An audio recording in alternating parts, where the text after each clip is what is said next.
That's the problem. That's the core issue. They don't have a hard target. They want to know how deep, how big, how wide, how much disruption. C'est comme découvrir un tombeau égyptien en plein cœur du Canada. L'ampleur de cette découverte dépasse le simple cadre de l'archéologie. Elle relève de l'histoire spéculative, désormais devenue réalité. Le mystère d'Oak Island, une énigme qui a englouti des fortunes et des vies pendant plus de 200 ans, est enfin résolu. La chaîne History Channel confirme que les frères Lagina ont localisé le trésor et son contenu est d'une importance capitale. Il ne s'agit pas simplement de pièces d'or ou de bijoux perdus, qui seraient déjà un trésor inestimable. Il s'agit d'un bouleversement historique fondamental. Il s'agit d'une découverte qui relie l'Amérique du Nord à la Rome antique et aux Templiers, deux civilisations séparées par plus d'un millénaire et des milliers de kilomètres d'océan. Ce qu'ils ont extrait de la Terre révèle une histoire secrète qui remet en question tout ce qu'on nous a enseigné à l'école. Un récit de contact précolombien longtemps considéré comme une légende. Et tout cela tourne autour d'un artefact incroyable. De quoi s'agit-il? Une épée romaine. Plus précisément, un glaive de cérémonie. C'est phénoménal. Cet objet a été découvert dans les années 1940 à Mahon Bay, près d'Oak Island. Un premier indice d'une présence antique, tragiquement ignorée par la communauté scientifique de l'époque. Cette découverte ancienne, souvent appelée l'épée romaine de Mahon Bay, confirme aujourd'hui de façon saisissante les découvertes faites dans les profondeurs du puits du Jardin. Elle suggère qu'un repère en surface a été laissé, potentiellement par les mêmes personnes qui ont conçu cet immense complexe souterrain. Le moment de la découverte était tout simplement digne d'un film, l'aboutissement d'une décennie de recherches acharnées et fondées sur les données. Tout s'est déroulé profondément sous le puits de Garden, une zone que le géochimiste Ian Spooner avait déjà repérée pour ses concentrations anormalement élevées d'or et d'argent dans l'eau, une fuite chimique révélant la présence d'une riche source métallique artificielle à proximité. Pendant des semaines, l'équipe a enfoncé dans le sol un caisson massif, un tube d'acier de la largeur d'une petite pièce, renforcé par des parois incroyablement épaisses. Le processus, extrêmement lent, exigeait une pression hydraulique immense et une surveillance constante pour compenser l'imprévisibilité de la géologie de la Nouvelle-Écosse. Le caisson était le seul moyen de contourner les effondrements survenus au cours des siècles et la menace des fameux tunnels inondés, créant ainsi un espace de travail sûr et sec. Puis, à plus de 50 mètres de profondeur, ils la rencontrèrent. Non pas la décomposition humide habituelle du bois, ni la résistance fragmentée de la pierre naturelle, mais une épaisse couche impénétrable d'une étrange substance, semblable à du béton. C'était la barrière artificielle, l'Ultim Rampart. Des analyses en laboratoire révélèrent plus tard qu'il s'agissait d'un composé de calcaire concassé, d'os d'animaux calcinés et d'une poussière métallique inconnue. Une recette aussi étrange que durable, conçue non seulement pour résister aux forêts, mais aussi pour durcir avec le temps. Une forme primitive, mais redoutablement efficace, de béton géopolitique. Ce que personne ne vous dit, c'est que c'était la porte finale. Tous les chercheurs précédents avaient été mis en échec, soit par les tunnels inondés, soit en creusant au mauvais endroit, le faux puits à trésor. Ce bouchon savamment orchestré prouvait que les Lagina étaient enfin au bon endroit. Le souffle coupé, accablé par le poids de 2 siècles d'histoire collective. Ils envoyèrent une caméra télécommandée dans le forage réalisé par le forage pilote qui avait traversé la couche. La transmission initiale était floue, parasitée par les débris de la percée, mais ce qui parvint à la surface laissa toute l'équipe de la salle de crise stupéfaite et muette. Oui, il y a bien des bulles d'air dans le jardin. La voix était celle du foreur, son ton mêlant épuisement et incrédulité. D'accord, c'est sur la droite, juste à côté d'un rocher, en fait. La caméra effectua une lampe panoramique, la lumière illuminant un espace qui ne devrait pas exister. On transmet donc la pression à mesure qu'ils avancent depuis la foreuse le long de ce tunnel jusqu'au puits du jardin. Ces échanges techniques visaient à garder le contrôle dans un chaos total. Sous la barrière se trouvait un espace voûté et étanche d'environ 4,5 mètres sur 4,5 mètres, construit en blocs massifs de granit taillés à la main et assemblés avec une précision magistrale. La construction n'était ni grossière ni précipitée. Elle était l'œuvre de maçons experts. La chambre était étrangement sèche et protégée, preuve de l'étanchéité parfaite de la dalle de béton. L'équipe l'a depuis baptisé le Sanctuaire, un nom qui reflète l'importance historique et la parfaite conservation de son contenu. À l'intérieur, plusieurs coffres étaient clairement visibles, disposés délibérément contre le mur du fond. L'un d'eux, cerclé de lourdes sangles de fer partiellement rouillées par les siècles, était entrouvert, laissant apparaître l'éclat incomparable de pièces d'or se répandant sur le sol de granit. Mais il ne s'agissait pas simplement de pièces espagnoles ou françaises, la monnaie courante des pirates des Caraïbes ou de la Nouvelle-France, aussi incroyable que cela puisse paraître. Lorsqu'elles furent retrouvées plus tard, nombre d'entre elles arboraient les profils distincts et précis d'empereurs romains ayant régné plus de 1000 ans avant la naissance de Christophe Colomb. La présence de ces monnaies antiques, frappées dans le monde méditerranéen, fut un premier choc profond. Nous avons découvert ce qui semble être des cavités ou des cavités potentielles dans le sol, a déclaré le géotechnicien, minimisant l'importance de la découverte. Nous commençons donc à recueillir des données pour vous. Comment la monnaie romaine, et plus précisément les aurées d'or et les deniers d'argent datant de plusieurs siècles de l'Empire romain, s'est-elle retrouvée enfouie sous une île isolée d'Amérique du Nord? À ce seul titre, cette question pourrait bouleverser l'histoire, obligeant à reconsidérer les capacités de navigation transatlantique et la portée mondiale des artefacts antiques. Mais ce n'était que le début. Un autre coffre, celui-ci fabriqué dans un bois sombre et inconnu, identifié provisoirement comme du cèdre du Liban, une essence non indigène de la région, contenait une collection de rouleaux. Miraculeusement, ils étaient parfaitement conservés dans des cylindres de plomb scellés, eux-mêmes enveloppés dans un matériau épais et fibreux, dont l'analyse a confirmé par la suite qu'il s'agissait de fibres de coco, un matériau d'emballage tropical déjà découvert dans des carottes de forage antérieures. L'équipe, en collaboration avec des experts en conservation d'institutions nord-américaines majeures, en a ouvert une avec précaution. Elle y a découvert une carte du ciel. Mais il ne s'agissait pas d'une carte familière aux observateurs de l'hémisphère nord. Elle représentait les constellations du point de vue de l'hémisphère sud, dessinées avec une précision incroyable, suggérant que les navigateurs d'origine étaient capables de parcourir toute latitude du globe. Ce que beaucoup ont d'abord négligé, ce sont les annotations méticuleuses qui entouraient les dessins célestes. Les linguistes ont d'abord identifié l'écriture comme un mélange surprenant d'hébreu, ancien et de phénicien, deux langues étroitement liées au commerce maritime primitif et au savoir ésotérique de groupes comme les Templiers. La possibilité que le trésor contienne des textes anciens, peut-être religieux ou de navigation, est apparue immédiatement. Vous voyez, tous ces experts qui ont qualifié de canular du 19e siècle la pierre originale de 27 mètres de haut, recouverte d'un revêtement et portant des symboles cryptiques, doivent probablement ravaler leurs paroles aujourd'hui. Les rouleaux apportent une confirmation linguistique et astronomique que les premiers déposants étaient des personnes très instruites, détenant un savoir secret. Mais la pièce maîtresse, c'est ce qui a laissé tout le monde bouche bée.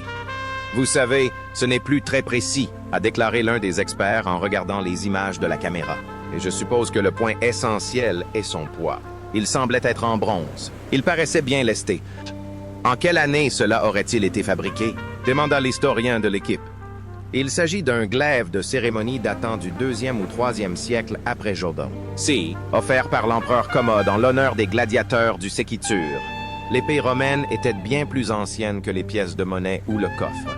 Au centre de la pièce, sur un simple piédestal de pierre, reposait non pas une croix ou une couronne royale, mais une épée de cérémonie. Sa poignée était gainée de fils d'or d'une finesse incroyable et sertie de grosses pierres, précieuses brutes, saphirs et émeraudes, qui avaient conservé leur éclat dans l'air sec.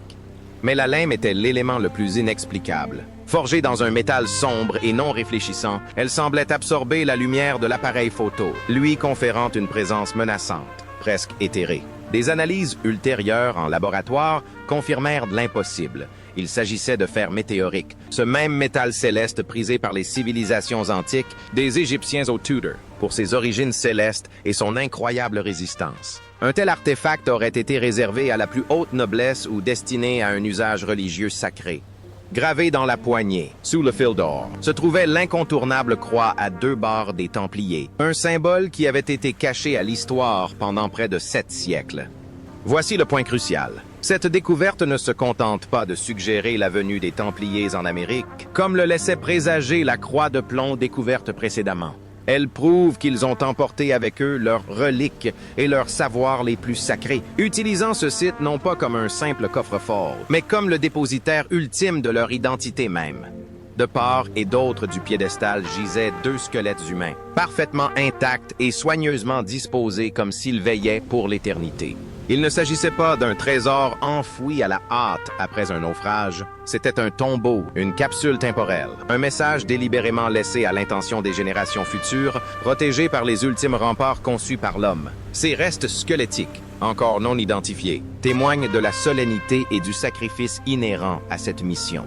Cette découverte donne aux 6 vies tragiquement perdues au cours de ces 2 siècles de recherche l'allure d'une saga épique qui atteint enfin son apogée.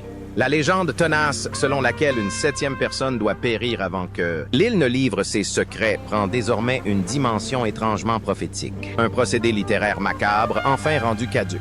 Heureusement, la découverte finale s'est faite sans autre tragédie. Le mystère de ce qui était enfoui est résolu. Mais la question de savoir comment il est arrivé là ne fait que commencer, transformant le récit de la chasse au trésor en enquête historique. Pour comprendre l'importance capitale de cette découverte, il faut saisir les 2 siècles d'obsession pure et implacable qui l'ont précédée. Il ne s'agissait pas d'une simple chasse au trésor, mais d'une véritable manie dévorante. Pour beaucoup, ce fut l'œuvre d'une vie qui s'est soldée par la faillite, le désespoir et, dans certains cas tragiques, leur dernier souffle. L'histoire d'Oak Island est celle de la ténacité humaine confrontée à une énigme d'ingénierie d'une conception géniale. Un piège imaginé par des esprits visionnaires. Tout a commencé en 1795, lorsqu'un adolescent nommé Daniel McGinnis aperçut une étrange dépression circulaire dans le sol, sous un vieux chêne, elle-même marquée par une branche coupée. Il était loin de se douter que sa curiosité enfantine donnerait naissance à un mystère qui captiverait des millions de personnes pour les générations à venir. Avec 2 amis, John Smith et Anthony Vaughan, il se mit à creuser. À peine 3 mètres plus bas, ils tombèrent sur une couche de robustes troncs de chêne, disposés en croix. Premier indice troublant d'une construction humaine. Une autre couche fut découverte à 6 mètres, puis une 3e à 9. Entre ces barrières de troncs, ils trouvèrent des couches de matériaux divers, dont du charbon de bois, du mastic, et même ce qui fut plus tard identifié comme des nattes de fibres de coco, le tout conçu pour brouiller les pistes et ralentir les recherches. Il était évident que ce n'était pas naturel. Quelqu'un, disposant de ressources considérables et d'un plan précis, avait construit cette immense structure souterraine. Ce simple trou devint le légendaire puits au trésor. Au cours des 2 siècles suivants, l'île devint un véritable aimant pour les rêveurs et les entrepreneurs. Des dizaines de sociétés y virent le jour, chacune y investissant des fortunes. La Compagnie Onslow, la Compagnie Truro, l'Association d'Oak Island. Leur nom même évoque des chapitres d'une longue histoire d'échecs. Toutes vinrent, toutes creusèrent, et toutes échouèrent. Ils furent systématiquement déjoués par le système de défense le plus ingénieux et le plus redoutable de l'île, les tunnels anti-inondation, en 1804. La Truro Company, atteignant une profondeur de près de 27 mètres, rencontra une accouche qui ne révéla pas de trésor, mais un torrent d'eau de mer. À maintes reprises, au moment même où les chercheurs pensaient être proches du butin, un torrent d'eau de mer s'engouffrait par des canaux cachés reliés à la crique voisine de Smith et à un autre point d'accès connu sous le nom de Dix X, remplissant le gouffre en quelques minutes seulement. C'était un piège d'une complexité incroyable, conçu par l'homme pour exploiter la force des marées et protéger à jamais ce qui reposait au fond. L'ampleur des efforts déployés par le passé est tout simplement ahurissante. On parle d'énormes pompes à vapeur tentant de vider l'Atlantique, de grues gigantesques luttant contre les mouvements de terrain et de batardeaux complexes construits pour contenir l'océan tout entier, mais finalement détruits par les tempêtes. Dans les années 1960, un chasseur de trésors du nom de Robert Dunfield a employé une méthode brutale qui a profondément modifié le paysage de l'île. Il a utilisé de puissants bulldozers et excavatrices, creusant un immense cratère de plus de 30 mètres de profondeur et 40 mètres de large. Il a ainsi remodelé une grande partie de l'île, tentant de fouiller toute la zone du puits au trésor en une seule opération, mais sans succès. Ces efforts n'ont fait que révéler davantage de tunnels et de puits remblayés. Un véritable labyrinthe conçu par un architecte de génie qui souhaitait manifestement que le chercheur perde son temps et ses ressources à creuser au mauvais endroit. Et puis, il y a le coût humain. Ce que personne ne vous dit, c'est que cette chasse au trésor a un côté sombre, une histoire tragique bien réelle. 6 personnes ont péri dans cette quête. La première fois, c'était en 1861, lorsqu'une chaudière de machine à vapeur explosa, ébouillantant plusieurs ouvriers, dont l'un décéda par la suite. La tragédie la plus récente remonte à 1965, lorsque Robert Restle, son fils et 2 collègues furent intoxiqués par des émanations toxiques de sulfure d'hydrogène dans l'une des fosses. Un rappel brutal des gaz volatiles et dangereux qui peuvent s'accumuler dans les espaces souterrains profonds et hermétiques. Cette histoire tragique a donné naissance à la légende tristement célèbre selon laquelle 7 personnes doivent trouver la mort avant que le trésor ne soit découvert. Une malédiction sinistre, presque biblique, qui plane sur le lieu. Elle offre une toile de fond sombre à la récente victoire et rappelle brutalement les dangers bien réels qui y sont encourus.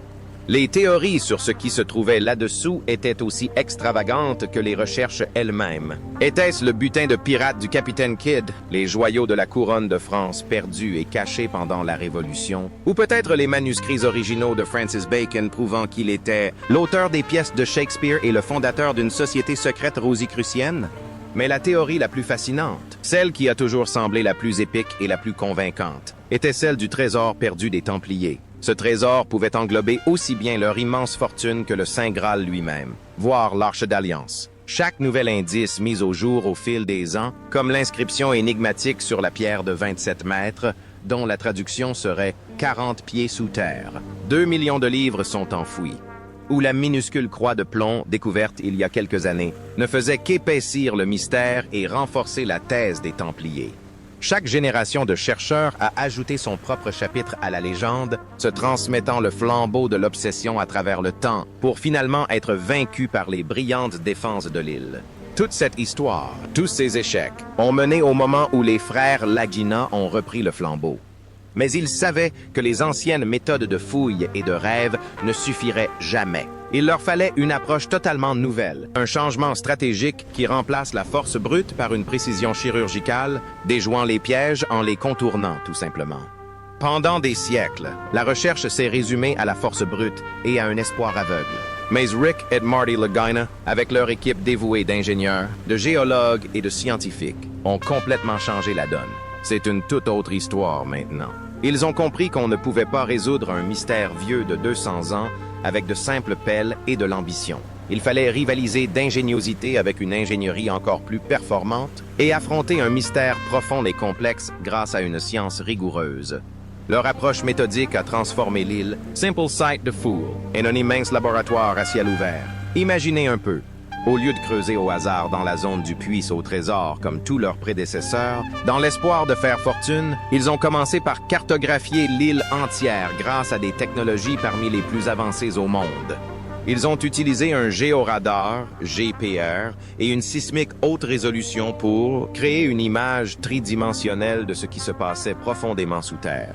Le géoradar fonctionne en envoyant des impulsions électromagnétiques dans le sol et en analysant les réflexions, ce qui leur permet de distinguer les strates naturelles des structures artificielles. Ces analyses ont constitué un tournant majeur. Elles ont révélé un réseau impressionnant de tunnels, jusque-là purement théoriques, et surtout de vastes chambres ou cavités artificielles, situées bien à l'extérieur du puits au trésor central. Une anomalie massive dans la zone qui allait devenir l'opération du puits du jardin ressemblait étrangement à un grand coffre-fort scellé, solidement ancré dans la roche-mère. Ce n'était plus une simple supposition. Pour la première fois en 2 siècles, ils disposaient d'une cible identifiée grâce à des données fiables et reproductibles.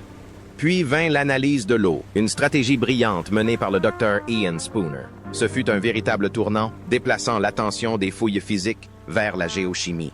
En prélevant des échantillons d'eau dans différents forages de l'île et en analysant leur composition chimique pour y déceler des traces d'éléments, son équipe fit une découverte absolument incroyable. L'eau dans et autour des zones du puits aux argents et du puits du jardin présentait des concentrations d'or et d'argent, sans parler des traces de plomb et de mercure, des centaines de fois supérieures aux niveaux de fond normaux. Spooner déclara publiquement que les résultats étaient incontestablement anormaux et pointa, directement du doigt, une importante source artificielle de métaux précieux se dissolvant lentement sous terre. En résumé, le trésor laissait littéralement sa signature chimique dans l'environnement. Cela leur a permis de localiser avec une précision stupéfiante l'emplacement exact de la chambre forte souterraine, une méthode dont les générations précédentes n'auraient pu que rêver. Le carottage constituait un autre élément clé de leur démarche scientifique. Au lieu de procéder à des fouilles massives et destructives, l'équipe a utilisé de puissantes foreuses soniques pour extraire de longs et fins échantillons de carottes à plus de 45 mètres de profondeur. C'est ainsi qu'ils ont découvert les premiers indices prometteurs qui les ont motivés pendant de nombreuses saisons. Des fragments de vieux bois transformés, de la fibre des cocos non indigènes utilisés comme matériaux d'emballage anciens, des morceaux de parchemin et même des fragments d'os humains. Autant de preuves matérielles d'un projet d'envergure.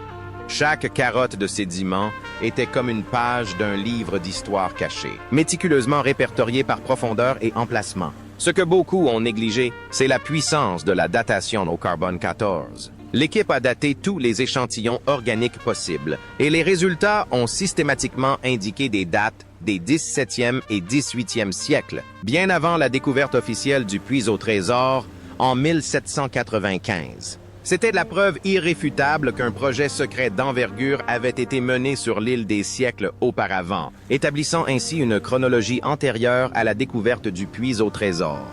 Mais pourquoi s'intéresser autant aux puits du jardin et non aux puits au trésor originels? L'équipe avançait une théorie étayée par toutes les données scientifiques.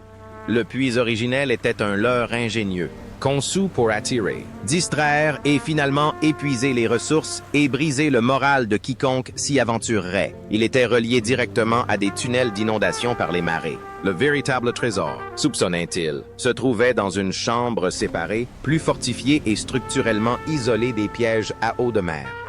Il a fallu la puissante combinaison de la cartographie par géoradar, des analyses géochimiques de l'eau et du forage sonique stratégique pour finalement déjouer les plans des architectes originaux de l'île. Le trésor n'a pas été découvert par hasard ni suite à un effondrement spectaculaire.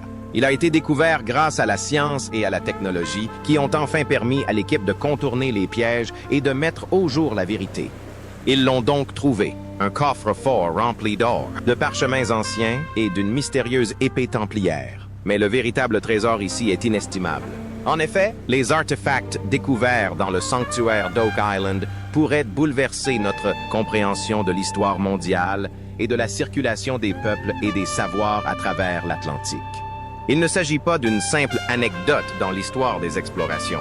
Cette découverte pourrait nous contraindre à réécrire des chapitres entiers de notre passé, notamment ceux concernant le Moyen-Âge européen et l'époque des grandes découvertes. Commençons par la révélation la plus fracassante, le lien confirmé avec les Templiers. Pendant des années, ce n'était qu'une théorie marginale, le genre de spéculation farfelue qu'on voit dans des films comme Benjamin Gates et le Trésor des Templiers. Mais cette épée, forgée dans du fer météorique, un métal d'une immense valeur symbolique, et ornée de leur croix à 2 barres caractéristiques, est une preuve irréfutable qu'on ne peut ignorer. Les Templiers étaient un ordre militaire incroyablement puissant et riche qui fut brutalement dissous par le roi de France Philippe le Bel et le pape Clément P en 1307. La légende a toujours raconté qu'ils échappèrent à leur destin, notamment aux arrestations massives du vendredi 13, avec leur immense trésor et, plus important encore, leurs reliques sacrées et leur savoir ésotérique. S'ils ont tout transporté jusqu'à Oak Island, cela signifie qu'ils disposaient de la structure organisationnelle des ressources financières, issues de leur vaste réseau de commanderies européennes, de la flotte et du savoir-faire en matière de navigation nécessaire pour traverser l'océan Atlantique plus d'un siècle et demi avant que Christophe Colomb n'atteigne officiellement les Amériques en 1492. Cela suggère que les voyages précolombiens n'étaient pas de simples excursions vikings isolées à Terre-Neuve, mais des expéditions très organisées et bien financées menées par l'un des groupes les plus puissants et les plus secrets de l'Europe médiévale, qui opérait en secret dans le Nouveau Monde. Ce que beaucoup ont négligé, c'est l'implication. Une histoire secrète s'est déroulée sous nos yeux, préservée par une société occulte pendant des siècles. Le trésor n'était pas seulement de l'or, mais la préservation de leur identité, leurs reliques, leur savoir, les rouleaux, et le fondement symbolique de leur ordre, l'épée. Et que dire de ces pièces romaines? Voilà qui est bien déroutant. Cela remet en question toute la chronologie des découvertes. Les anciens Romains auraient-ils réussi à atteindre le Nouveau Monde au 2e siècle après Jésus-Christ? Si, cela semble fort improbable compte tenu des limites de leur construction navale et de leur navigation. Une théorie plus plausible, quoique tout aussi révolutionnaire, suggère que ces pièces faisaient partie d'un vaste trésor templier amassé au fil des siècles sur leurs immenses territoires européens et moyen-orientaux. Après tout, les Templiers ont hérité et conservé des richesses couvrant toute l'histoire du monde occidental. Quoi qu'il en soit, cela prouve que des objets de l'Antiquité classique étaient présents en Amérique du Nord des siècles, avant que les historiens modernes ne l'aient imaginé, ce qui situe l'origine du site bien plus tôt qu'on ne le pensait. C'est comme découvrir un smartphone moderne dans une pyramide égyptienne. Il n'a rien à faire là, et cela nous oblige à nous interroger sur la chronologie historique, les routes commerciales et les connaissances géographiques au Moyen Âge. L'histoire est en train d'être réécrite. Mais si les Templiers ont réellement caché ce trésor, cela signifie-t-il que leur ordre secret veille toujours sur nous, ayant atteint son but, préserver son héritage pour l'ère moderne? Le silence qui a suivi cette découverte est presque aussi pesant que les siècles de mystère qui l'ont précédé.